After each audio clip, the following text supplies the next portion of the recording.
Hello students, welcome to the class. आज की class में आप सभी का स्वागत है। तो आज हम अपना नया टॉपिक या फिर हम बात करें नया चैप्टर शुरू करने जा रहे हैं जो है कनेक्टर्स। अब कनेक्टर्स आपने कॉमनली सुना नहीं होगा कि कनेक्टर्स क्या है, अलग से हम क्यों पढ़ रहे हैं इसे। आपने प्रीपोजिशन सुना होगा कनेक्टर के नाम पे, कंजंक्शन सुना होगा, लेकिन कनेक्टर अपने आप में कोई एक चैप्टर करके नहीं पढ़ा होगा इंग्लिश में। इसीलिए आज मैं आपको ये चैप्टर पढ़ाने जा रहा हूँ, क्योंकि इस चैप्टर के बाद जो आपको प्रीपोजिशन और कंजंक्शन की अंडरस्टैंडिंग है वो ज्यादा क्लियर हो जाएगी। देखो, सबसे पहले अगर मैं आपको बेसिक से थोड़ा आइडिया दूं जो कि आपको है पार्ट्स ऑफ स्पीच को लेके। हमारे पास टोटल 8 पार्ट्स ऑफ स्पीच होते हैं, लेकिन आपको मैंने अलग से एक और पार्ट पढ़ाया जो कि पार्ट्स ऑफ स्पीच नहीं होता है, उसको हम एडजेक्टिव के ही अंदर हम छुपा के रखते हैं, जो होता है हमारा डिटरमिनर्स। राइट, ये चीज आपने अच्छे से पढ़ी होगी, डिटरमिनर्स। अब लेकिन 8 पार्ट्स ऑफ स्पीच के अंदर 2 हमारे ऐसे पार्ट्स हैं जो एडिशनली कनेक्ट करने के लिए बने होते हैं। एक होता है प्रीपोजिशन, दूसरा होता है कंजंक्शन। क्या प्रीपोजिशन का यूज है, क्या कंजंक्शन का यूज है, आप इन दोनों के यूजेस से वाकिफ है। तो इन दोनों के मेल झोल को मैंने बोल दिया कनेक्टर्स। अब क्यों बोल दिया कनेक्टर्स? देखिए, अगर आप प्रीपोजिशन और कंजंक्शन का यूज कर रहे हो तो सबसे पहली बात, सेंटेंस में यूज ही क्यों किया जा रहा है, क्यों कनेक्ट करने की जरूरत पड़ी हमें सेंटेंस में एडिशनल चीजों की? इसीलिए क्योंकि ग्रामर ने तो बोल दिया कि जो लॉजिकल और ग्रामेटिकली करेक्ट हो, जो भी अरेंजमेंट, वो आपका सेंटेंस बन जाता है। जैसे सब्जेक्ट, वर्ब, ऑब्जेक्ट, ये आपका एक सेंटेंस का स्ट्रक्चर होता है। क्या ये स्ट्रक्चर इनफ है आपको अपनी बातें रखने के लिए? लैंग्वेज का यूज क्यों हुआ, या आप ये सोचिए लैंग्वेज आई क्यों? लैंग्वेज इसलिए आई ताकि हम अपनी भावनाओं को व्यक्त कर पाए, हम अपनी जरूरतों को बता पाए, हम बात कर पाए, एक दूसरे से कम्युनिकेट कर पाए। हम किस परिस्थिति में हैं, हम क्या महसूस करते हैं, क्या हमारी जरूरतें हैं, और क्या सामने वाले का सवाल है जिसको हमें जवाब देना है। तो इन सब के लिए एक लैंग्वेज की जरूरत पड़ी। अब लैंग्वेज के लिए जरूरत पड़ी तो लैंग्वेज सिर्फ प्लेन तो नहीं हो सकती थी।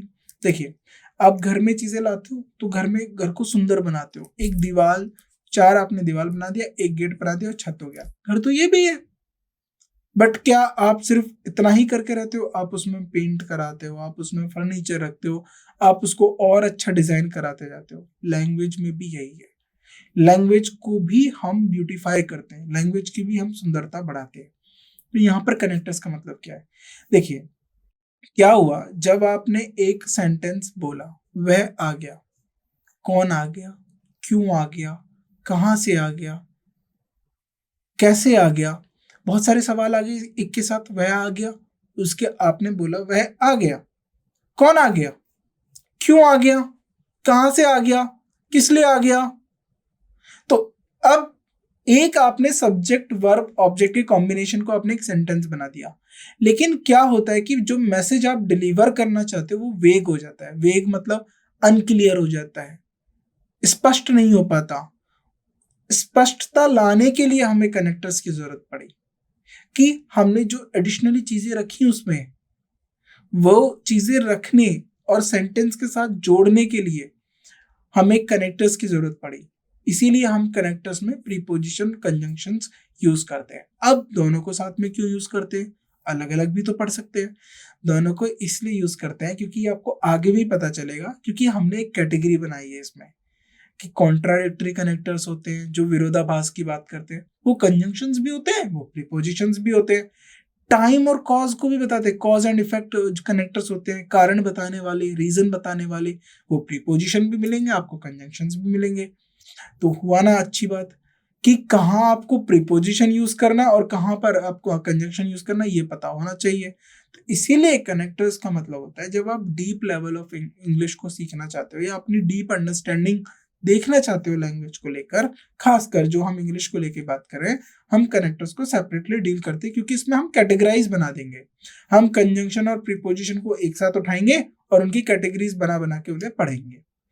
राइट, तो आगे अब हम इस चैप्टर की शुरुआत करते हैं। तो आई होप आप समझ गए होंगे हम कनेक्टर्स क्यों पढ़ रहे हैं, क्या इसके पीछे का रीजन है, क्या इससे क्वेश्चंस पूछे गए हैं। सबसे पहले रीजन का सवाल तो यही आएगा, हम क्यों पढ़ें जब हमारे एग्जाम में नहीं आता। बिल्कुल क्वेश्चन पूछे जाते हैं। राइट। क्वेश्चन ऐसे घुमा के पूछते हैं एग्जामिनर आपसे कि आपको पता ही नहीं चलेगा कि मैं इसमें कंजंक्शन का एरर ठीक करूं या प्रीपोजिशन का एरर ठीक करूं, कहां पर क्या ठीक होगा। इसको आपको आने के लिए इस लेवल ऑफ ये जो डीप अंडरस्टैंडिंग है, ये समझने के लिए आपको कनेक्टर्स, प्रीपोजिशन, कंजंक्शंस और क्या दूसरे टाइप का कोई कनेक्टर हो सकता है, यह आना चाहिए, तभी आप लैंग्वेज पे अच्छे से कमांड कर पाएंगे, राइट। सो इस आज के लेक्चर में हम क्या पढ़ने वाले हैं, क्योंकि कनेक्टर्स काफी लंबा चैप्टर है, काफी बड़ा चैप्टर है और इसमें हम काफी क्लासेस कवर करेंगे, राइट। सो आज की जो लेक्चर है, आज का जो क्लास है, इसमें हम सबसे पहले कनेक्टर के इंट्रोडक्शन की बात करेंगे। थोड़ा सा इंट्रोडक्शन मैं आपको दे चुका हूं और कनेक्टर्स के टाइप को लेकर बात करेंगे कि कितने टाइप के कनेक्टर्स होते हैं, किस तरीके से वह यूज किए जाते हैं, उनका मीनिंग क्या होता है, फिर हर एक टाइप को आगे हम एक्सप्लेन करते हुए चलेंगे, राइट। आगे तो कनेक्टर्स के इंट्रोडक्शन से शुरुआत करते हैं। तो सबसे पहले क्वेश्चन आता है कि what do you mean by connectors, connectors का मतलब क्या है। देखिए, भूल जाइए इंग्लिश को नहीं पढ़ रहे हम बस बात कर रहे हैं कनेक्टर्स। अब समझिए कनेक्टर्स का मतलब क्या होता है, अपनी डे टू डे लाइफ में चीजों को कनेक्ट करिए। अब मैंने यहाँ पर बोल दिया चीजों को कनेक्ट करिए यानी जोड़िए। कनेक्टर्स का मतलब कुछ हो सकता है जो जोड़ रहा हो किसी, अब मान लीजिए आपने जोड़े हो, आपने ट्रेन के डिब्बों को देखा है, वो आपस में ऐसे लॉक जुड़े हुए रहते हैं, तारों से कुछ चीजें बंधी रहती हैं, वो जुड़े हुए रहते हैं। तो दो चीजों को कोई पकड़े हुए है, अगर एक मूव हो रहा है तो दूसरा मूव हो रहा है, एक आगे जा रहा है दूसरा आगे जा रहा है, एक पीछे जा रहा है दूसरा पीछे जा रहा है, इंजन आगे चलता रहता है, डिब्बे भी उसके पीछे पीछे चलते रहते हैं। यानी ट्रेन के डिब्बों और इंजन में कुछ ना कुछ लिंक है। लिंक एक और वर्ड आया, कनेक्टर, लिंक, जुड़ना, जुड़ाव। तो ये सारे वर्ड्स जो हैं आपको इंग्लिश में यूज करना है, बस इसी कॉन्सेप्ट को हमें यूज करना है कि लिंक बनाना है। अब लिंक किस में बनाना है, कनेक्ट क्या करना है, किसको जोड़ना है। अब जिनकी मदद से जोड़ा जाता है उनको हम कनेक्टर्स कह देते हैं, लेकिन क्या जोड़ा जाता है, किस में जोड़ा जाता है, ये भी तो हमें सीखना है। अब यही सीखते हैं। देखिए, कनेक्टर्स इन अ सेंटेंस, किसी भी सेंटेंस के अंदर कनेक्टर्स ऐसे वर्ड होते हैं या ग्रुप ऑफ वर्ड्स होते हैं। देखिए, फ्रेजेस भी आएंगे, ग्रुप ऑफ वर्ड्स को मैंने बताया फ्रेजेस होते हैं जिनका एक मीनिंग होता है। यानी अगर आप उन वर्ड्स को अलग अलग करोगे उनका मीनिंग बदल जाएगा। लेकिन जैसे इन ऑर्डर टू, एग्जाम्पल के तौर पे इन ऑर्डर टू, इनको अलग करेंगे मीनिंग अलग हो जाएगा, ऑर्डर को अलग करेंगे मीनिंग अलग हो जाएगा, टू को अलग करेंगे मीनिंग अलग हो जाएगा। लेकिन इस पूरे फ्रेज को एक साथ पढ़ोगे, इन ऑर्डर टू, इसका मीनिंग कुछ और होता है। ये भी एक कनेक्टर है, हम आगे पढ़ेंगे। बिकॉज ऑफ, ये भी एक कनेक्टर है, ये लेकिन ये फ्रेज है। बिकॉज ऑफ ये दो वर्ड्स के साथ आया। In spite of, right. तो ये ग्रुप ऑफ वर्ड्स है। तो ऐसे वर्ड्स या ऐसे ग्रुप ऑफ वर्ड्स किसी भी सेंटेंस में जो मदद करते हैं थॉट्स को आपस में जोड़ने के लिए और उनके बीच में रिलेशनशिप बताने के लिए कि ये जो थॉट्स हैं, अलग अलग जो थॉट्स हैं, ये किस तरीके से जुड़े हुए हैं और इनके बीच में क्या रिलेशनशिप है, क्या रिश्ता है। ऐसे वर्ड्स जो आपको बताएंगे, इस चीज के बारे में जानकारी देंगे, उन्हें हम कनेक्टर्स कहते हैं। यानी मेन सेंटेंस में जो एडिशनली इंफॉर्मेशन को पकड़े हुए हैं उनको हम कनेक्टर्स कहते हैं। यानी ये हमारा मेन सेंटेंस हो गया, राइट। ये जो हमारा मेन सेंटेंस हो गया, ये देखिए, राइट, ये आपका एक मेन सेंटेंस हो गया। इसके साथ कुछ हमने कनेक्टर्स लगा दिए जो एडिशनली इंफॉर्मेशन कनेक्ट किए हुए हैं। तो ये जो है, ये है हमारे कनेक्टर्स, राइट। अब समझते हैं आगे। सो दे कैन कनेक्ट, ये क्या क्या कनेक्ट कर सकते हैं। ये किसी वर्ड को कनेक्ट कर सकते हैं, ये किसी फ्रेज को कनेक्ट कर सकते हैं, या फिर ये किसी पूरे सेंटेंस को लेके आ सकते हैं। ऐसे भी कनेक्टर्स होते हैं। यानी एक बात आपने कह दी, फिर आपने एक वर्ड ले आया, फिर दूसरी वर्ड कह दी। तो यहाँ पर एंटायर सेंटेंस का मतलब है क्लॉज। एंटायर सेंटेंस का मतलब है क्लॉज, यानी एक सब्जेक्ट वर्ब एग्रीमेंट। ये इसमें भी सब्जेक्ट वर्ब हो गया, इसमें भी सब्जेक्ट वर्ब हो गया। एक वर्ड ने इन दोनों क्लॉजेस को आपस में कनेक्ट किया हुआ है। तो कंजंक्शन के अंदर हमने पढ़ लिया था क्लॉज क्या होती हैं, राइट। आगे बढ़ते हैं। अब कनेक्टर्स में इंक्लूड क्या है, किन वर्ड्स को हम कनेक्टर्स कह रहे हैं। अब इंग्लिश में सबको तो हम कनेक्टर्स नहीं कह सकते। क्या हम नाउन को कनेक्टर कह सकते हैं? नहीं। क्या प्रोनाउन को कह सकते हैं? नहीं। एडजेक्टिव को नो, एडवर्ब को नो। क्या इंटरजेक्शन को कह सकते हैं? नो। वर्ब को तो कहते ही होंगे, बिल्कुल नहीं। हम प्रीपोजिशन और कंजंक्शन की बात करते हैं, लेकिन कुछ और ऐसे एडवर्ब्स होते हैं, तो एडवर्ब पूरे नहीं होते कनेक्टर्स, लेकिन कुछ ऐसे एडवर्ब्स होंगे जो हम एज अ कनेक्टर्स भी यूज करेंगे। उनका मीनिंग आपको बता देंगे कि कहाँ पर ऐसे कुछ एडवर्ब्स हैं जिनका मीनिंग है, लेकिन ब्रॉडली जिनके ऊपर हमें फोकस करना है इस पूरे चैप्टर में, वो कंजंक्शंस हैं और प्रीपोजिशंस हैं, जो कि कनेक्टर्स के तौर पे यूज किए जाएंगे, राइट। और ये क्या हेल्प करेंगे? ये एक्स्ट्रा इंफॉर्मेशन किसी भी सेंटेंस में देने में हेल्प करेंगे, जिससे हमें क्लियरिटी मिले, राइट। लॉजिकल फ्लो बने, द आइडियाज फ्लो लॉजिकली और कोहेरेंटली, राइट। सो क्लियरिटी हो, आइडिया की फ्लो जो है वो लॉजिकली हो, राइट। तो आपको पूरी बात स्पष्ट रूप से आए, यानी कोई भी बात आया, कोई भी संदेश आया, वो पूरे स्पष्ट रूप तरीके से आए, right. So types of connectors में हम दो टाइप पे ज्यादा ध्यान देंगे, इसलिए जो सम एडवर्ब्स लिखा हुआ है, एक दो एडवर्ब्स है जिनको लेकर मैं आपको अभी बता दूंगा, कंजंक्शंस और प्रीपोजिशंस। अब कंजंक्शंस क्या होते हैं? सबसे पहले देखिए कंजंक्शन का मतलब क्या होता है। अब इस वर्ड को पकड़िए, देखिए जब भी आपको कुछ ऐसा सीखना होता है ना, आप वर्ड्स पे जाइए। जंक्शन, जंक्शन का क्या मतलब है? आपने स्टेशन देखा होगा, कोई कोई रेलवे स्टेशन के पीछे, जैसे दिल्ली है, एक नई दिल्ली रेलवे स्टेशन हो गया, एक दिल्ली जंक्शन हो गया। दिल्ली जंक्शन पुरानी दिल्ली रेलवे स्टेशन को कहते हैं, राइट। अब और भी ऐसे काफी रेलवे स्टेशन होते हैं जिनके पीछे जंक्शन से लगा रहता है। जंक्शन का मतलब क्या हुआ, मैं आपको बताता हूँ। ट्रेन में एक्चुअली क्या होता है कि ये जो एक में होती है main line, right, main line हो गई है आपकी, एक होती है अप और एक होती है डाउन। यानी देखा होगा एक ट्रेन, एक लाइन पर ट्रेन आपकी इसी साइड में चलेंगी, जो भी आएगी सब इसी साइड में होगी, और जो आएगी वो इस साइड में होगी, राइट। सो ये स्टेशन है, सपोज ये एक स्टेशन हो गया, और यहाँ से एक लाइन आ गई, ये हो गई अप लाइन, और हम एक और लाइन बनाते थे, ये होगी डाउन लाइन, राइट। अब जरा ध्यान से देखिए, यहां से ये लाइन इधर भी हो गई, इधर से दो लाइनें आ गई आपस में, ये डाउन है और ये अप है, और ये जो लाइनें हैं ये सीधी भी जा रही हैं, राइट। ये जो लाइन है ये सीधी भी जा रही हैं। तो इससे हमने क्या सीखा, अब इससे भी आपको बताते हैं हमने क्या सीखा, राइट। देखिए इस वाले स्टेशन पे ये लाइन आगे भी निकल गई और ये लाइन दूसरी जगह भी चली गई। तो या तो आप ये कह सकते हो कि यहां से डाइवर्ट हो गई, या आप यहां कह सकते हो कि इस पॉइंट पे एक ये लाइन और ये लाइन आपस में मिल गई, यानी दो ट्रैक्स आपस में मिलके, मान लीजिए ये अगर दिल्ली जा रहा था, कोई ये रास्ता दिल्ली जा रहा होगा और ये जयपुर जा रहा है, और ये बीच में हो गया आगरा। तो आगरा का कोई भी हो सकता है फॉर एग्जांपल, तो एक आगरा से ट्रैक जयपुर चला गया, एक दिल्ली की तरफ चला गया, यानी आगरा जंक्शन हो गया। यहाँ पर जयपुर की भी लाइन आके ज्वाइंट हुई है और दिल्ली भी लाइन आके ज्वाइंट हुई है। तो जंक्शन का मतलब होता है मीटअप पॉइंट, यानी दो चीजें आपस में जहाँ आके जुड़ती हैं उनको हम बोलते हैं जंक्शन, राइट। नाउ आगे बढ़ते हैं। तो कंजंक्शन का मतलब क्या हो गया, इंग्लिश में क्या जुड़ेंगे, इंग्लिश में क्लॉज जुड़ती हैं।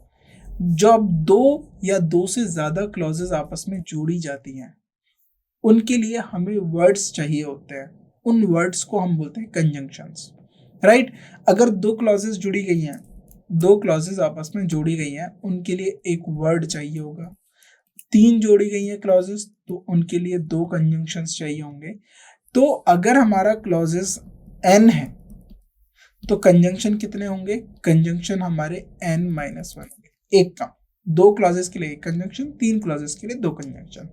अब कंजंक्शन के भी कुछ टाइप है, कोऑर्डिनेटिंग कंजंक्शंस होते हैं, फॉर, एंड, नॉर, बट और येट। सो ये आगे हम पढ़ेंगे, और ये कंजंक्शंस के अंदर हम पढ़ चुके हैं। यहाँ पर बस एक ओवरव्यू दिया जा रहा है, राइट, जिनको हम फैन बॉयज बोलते हैं। सबऑर्डिनेटिंग कंजंक्शंस होते हैं because, since, when, although, if. इनको थोड़ा डिटेल में और देखेंगे, क्योंकि यहाँ पर हम इनकी स्ट्रक्चरल मीनिंग के साथ साथ सेंटेंस में किस तरीके से यूज होते हैं इस पे भी हम बात करेंगे। फिर कुछ होते हैं correlative conjunctions, either or, neither nor, not only but also, right. So इस तरीके के कंजंक्शंस जो वर्ड्स हैं जो आपस में दो क्लॉजेस को कनेक्ट करते हैं, जोड़ के रखते हैं, उनको हम बोलते हैं कंजंक्शंस, राइट। फंक्शन और यूज क्या है, मतलब किस तरीके से ये काम करेंगे सेंटेंस में, क्या यूज है, क्यों यूज किया जा रहा है। तो कोऑर्डिनेटिंग की बात करें, जो कोऑर्डिनेटिंग कंजंक्शंस होते हैं ये ग्रामेटिकली इक्वल एलिमेंट्स को कनेक्ट करते हैं। ये बेसिक है, इसका डीप में भी हम बताएंगे कि ये किस तरीके से, राइट, इंडिपेंडेंट क्लॉजेस क्या होती हैं, डिपेंडेंट क्लॉजेस होती हैं, ये तो कंजंक्शंस में हम पढ़ चुके हैं, राइट। अभी कनेक्टर्स में क्या स्पेशलिटी है, कनेक्टर्स क्यों अलग से करा गया, जब हम प्रीपोजिशन और कंजंक्शंस पढ़ चुके हैं वो आपको अभी आगे धीरे धीरे क्लियर होगा।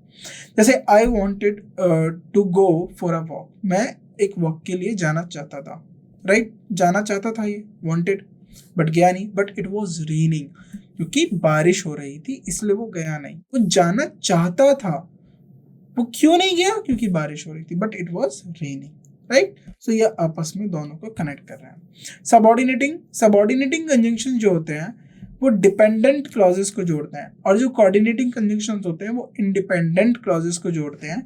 देखिए, डिपेंडेंट और इंडिपेंडेंट का मतलब क्या होता है कि किसी क्लॉज को लिखा आपने और उसका मीनिंग कन्वे करने के लिए अगर आपको किसी दूसरे क्लॉज की जरूरत पड़ रही है तो वो डिपेंडेंट क्लॉज है, यानी अपना पूरा मीनिंग कन्वे करने के लिए वह किसी पे निर्भर है। अगर कोई क्लॉज अपने आप में अपना मीनिंग कन्वे कर पा रही है वो इंडिपेंडेंट क्लॉज है, राइट। इतने में आपको क्लियरिटी हो जाएगी। नाउ, तो सबऑर्डिनेटिंग कंजंक्शंस डिपेंडेंट क्लॉजेस को आपस में जोड़ते हैं, उनके बीच में रिलेशनशिप को इंडिकेट करते हैं, जैसे टाइम, कॉज को, इफेक्ट को, कंडीशंस को। जैसे I stay home because it was raining, मैं घर पे रुका था क्योंकि बारिश हो रही थी, right. Correlative conjunctions work in pairs, जो कोरिलेटिव कंजंक्शंस होते हैं वो पेयर में जो है काम करते हैं, और वो इक्वली ग्रामेटिकली जो आइटम्स हैं, जो हम ग्रामेटिकली वर्ड्स यूज कर रहे हैं वो ग्रामेटिकली करेक्ट होने चाहिए, इक्वल होने चाहिए। नाइदर द रेन, देखिए, neither the rain nor the wind, तो द रेन नाइदर के साथ, नॉर के साथ द विंड, कुड डेटर हर, उसे रोक नहीं सका या तोड़ नहीं सका, राइट। अब आता है प्रीपोजिशन, दूसरा कनेक्टर।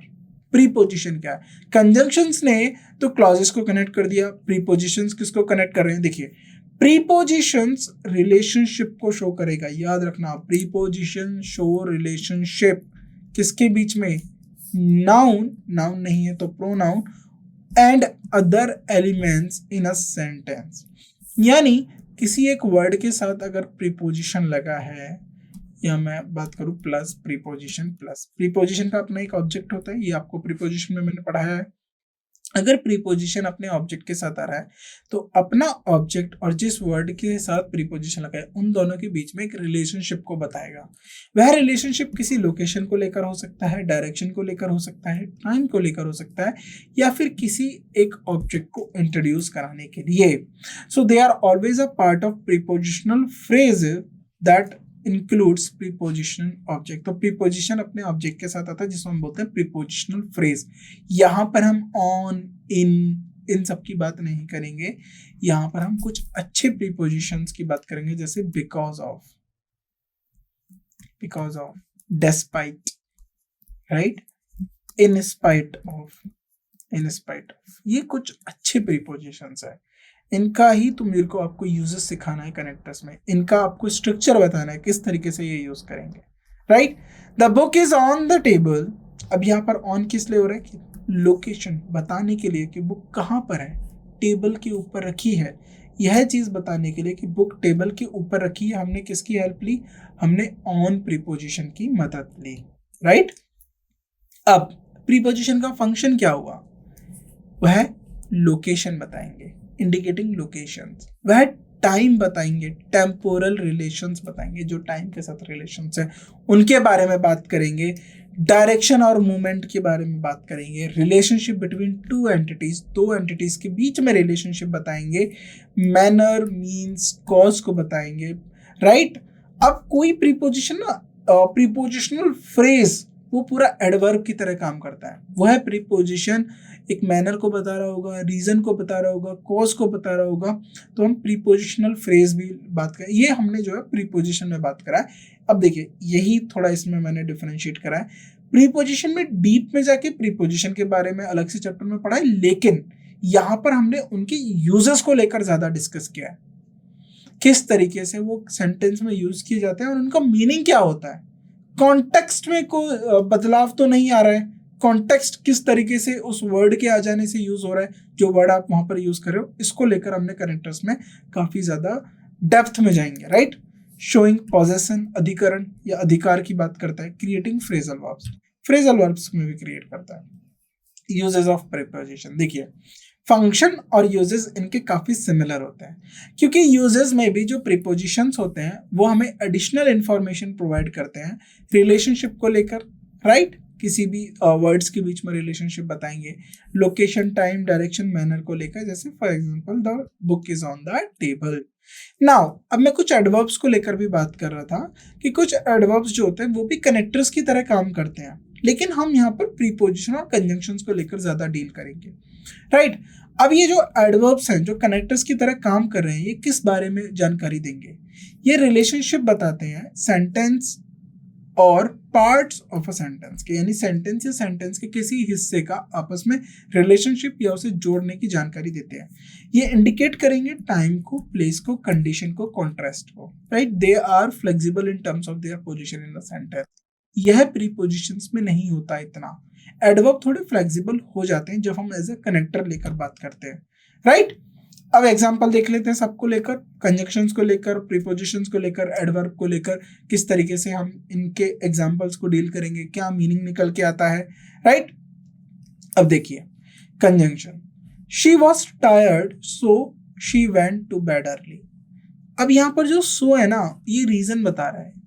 शी वॉज टायर्ड, वह थकी हुई थी, she went to bed early, अब बोल रहे हैं कि वह जल्दी सोने क्यों गई। अब इसके पीछे का रीजन क्या है? शी वॉज टायर्ड, क्योंकि वह थकी हुई थी। अब क्या मैं इन दोनों को अलग अलग लिख सकता हूँ? शी वॉज टायर्ड, वह थकी हुई थी, ये अपने आप में कंप्लीट मीनिंग है। She went to bed early, वह जल्दी सोने चली गई, अपने आप में कंप्लीट मीनिंग है। लेकिन इन दोनों को मैंने मिक्स कर लिया, तो वह सोने जल्दी चली गई, इसके पीछे का जो कारण है वह है कि वह थक गई थी। और इसको, यह पूरी बात बताने के लिए इन दोनों स्टेटमेंट्स को, इन दोनों क्लोजेस को किसने जोड़ा हुआ है? सोने। तो यहाँ पर सो क्या है? कंजंक्शन है। यहाँ पर भी एक सब्जेक्ट वर्ब मिल गया, यहाँ पर भी एक सब्जेक्ट और वर्ब मिल गया, राइट। तो यहाँ पर जो सो है, जो कंजंक्शन यूज हुआ है, वो रीजन बता रहा है गोइंग टू बेड अर्ली का, राइट। अब प्रीपोजिशन को लेके देख लेते हैं। The notes on the desk belong to Ben. तो बैन कोई व्यक्ति है जिसको बिलोंग करते हैं। तो जो नोट्स हैं वो कहाँ पर है? ऑन जो है वो पोजीशन बता रहा है कि नोट्स जो हैं डेस्क पे रखे हैं। जो नोट्स डेस्क पे रखे हुए हैं, the notes on the desk belong to, किसको बिलोंग कर रहे हैं? वो बैन को, राइट, वो बैन के हैं। एडवर्ब को लेके बात करते हैं। Additionally we need to consider the cost of the product. Additionally, देखिए ये जो वर्ड है ना एडिशनली, ये एक एडवर्ब है। यहाँ पर ध्यान से देखिए, we need to consider the cost of project. हमें जो प्रोजेक्ट की कॉस्ट है उसको कंसीडर करने की जरूरत है, उसको अनुमान लगाने की या उसे समझने की जरूरत है, जो भी कॉस्ट है प्रोजेक्ट की।